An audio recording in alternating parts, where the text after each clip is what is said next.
Cops arrived after a toddler's 911 call. Surprised to see them later, the toddler calls 911. They can't believe what they see. Officers heard barking and screaming from the tiny trailer, which was in terrible condition. The windows were dirty, the curtains had turned yellow, and the metal paint was chipped. The cops knocked anyone there. They screamed police. It was tough to hear the cries with all the barking. So the officers decided to kick the metal door down. The smell from inside made them nauseous. Then they found the source of the stench.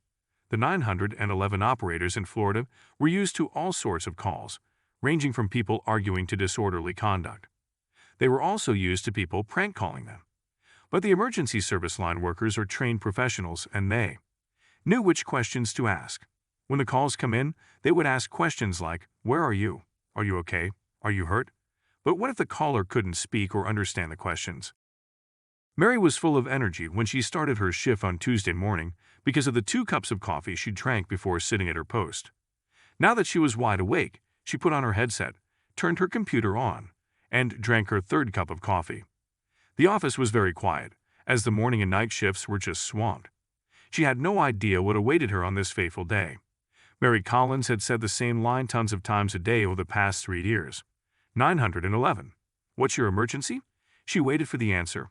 It was shortly after 8:00 a.m., and she wasn't in the mood for pranksters who usually prayed on the night shift. Hello, 911. She pushed her headphones deeper into her ears and cranked up the volume. She then heard a heartbreaking voice. Mama child asked. Mary went on alert. Why did this child dial 911? Can you hear me? She asked. But all she heard was the baby talk that she couldn't understand. Is your mommy or daddy there with you? Mary could hear her dogs howling and barking on the other end. Do you have mommy or daddy with you? The hair on the back of her neck stood out when the child whispered no. Mary couldn't understand the child and vice versa, which made her worry. Call mommy or daddy. Tell them someone is on the phone for them, okay? She heard a rustling sound through her headset. She started to wonder if the child's mother was injured. Then the child explained. Oh no, she went out. Mary kept questioning the child, but the responses were barely audible. How could she help this kid? Can you stay on the phone with me and talk to me? Mary asked as she frantically used her keyboard to triangulate the child's location. But to do this, she had to keep the child on the phone. Is that your puppy I hear? The barking was deafening. What's your name? What age are you? Are you still there? Then the call ended. Fortunately, Mary had the child's location. Mary tracked the location as Oak Hill, Florida, and then dispatched a couple of deputies to investigate. Once the cops arrived at the trailer park, they discovered more than they expected. When they arrived at the tiny trailer home, the shack was extremely dirty. There were 2 dogs were trapped in a cage, but a 3rd one was loosened. It looked aggressive. The cops reached out to animal control before making their way into the home where the child was. The 3-year-old girl who made the call was in a corner, and she wasn't alone. She was with her younger sibling, and both their diapers were overflowing. They looked hungry too. But when the officers looked in the fridge and all they found was slime and mold. How long were these kids home alone? Where was their mom? How could any parent leave their kids in such horrible conditions? They then saw something terrifying. There was a weapon in the center of the coffee table. The toddler grabbed it and began waving it through the air. She also pointed it at the officers and laughed. But once the cops took it from the child, they learned that it was loaded. Who would leave kids alone in a home with something so terrible? The cops immediately called the Department of Children and Families to scoop the kids up and get them as far away as possible from the deplorable conditions they were in.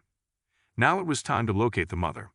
It took 2 hours and 6 deputies to find 26-year-old Dira Tirado. The mother told the officers that she had only been gone for 5 minutes. She claimed that her kids were sleeping soundly while she met a friend for coffee. But a neighbor claimed Tirado left at 7:30 a.m. on a golf cart. So Tirado owned up to her mistake. The cops were aware that she never intended to check in on her kids. As she didn't come home for hours, she wouldn't be off the hook anytime soon. And the cops arrested Tirado and charged her with 2 counts of child neglect without great bodily harm. She was horrified to find herself behind bars. Her bail was set at $5,000. But thanks to a bail bondsman, she was free to go home to her 3 dogs. However, those who uncovered what she had done wouldn't forgive or forget the fact that she put her kids in harm's way. Tirado's 3-year-old daughter and infant child were in state custody while they tried to figure out if she was a fit mother. But given the events that transpired, it's safe to say that the state is very skeptical. Authorities were at the scene and claimed that the situation was heart-wrenching when they first arrived at the trailer.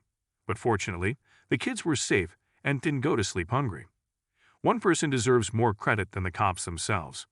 Mary, the 911 operator, kept the toddler on the phone for 8 minutes, and this allowed her to track the call. She was calm and collected the entire time and was able to keep the child focused. Toronto May abandoned her kids, but Mary didn't. She refused to allow crying and barking to keep her from doing her job. In the end, she saved these kids.